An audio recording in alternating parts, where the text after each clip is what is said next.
Indian markets started November with negative returns despite investors expecting frontline indices to scale new highs.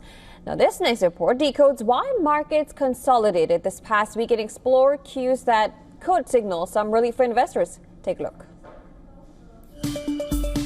The Indian equity markets experienced a notably volatile and corrective phase this week, effectively putting the brakes on the strong rally that dominated the previous month. Following the significant gains witnessed in October, many investors and analysts had actively anticipated the Nifty and Sensex to breach their all-time highs.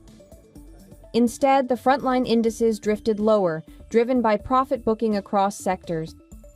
This downward drift was not confined to the benchmarks, but extended to the broader markets too.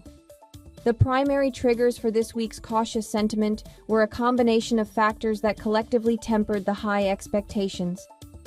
Experts say the market was ripe for a correction after the sharp surge in October, and as indices neared critical resistance levels, momentum stalled.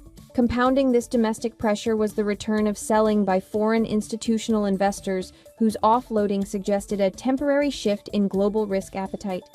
Global cues, including lingering uncertainty over the U.S. Federal Reserve's interest rate path and concerns over high valuations in U.S. tech stocks, cast a long shadow over Indian equities.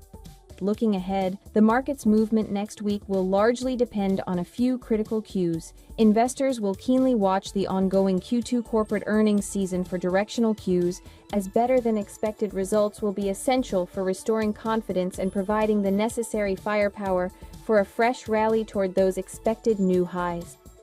Global macroeconomic data, including U.S. inflation figures and any shifts in the stance of major central banks, will also be closely monitored as these dictate foreign capital flow. While experts suggest that Indian stock markets could be volatile in the short to medium term, top brokerages like Morgan Stanley have said that India is one of their top investment buckets over the long term. Bureau Report WION World is one.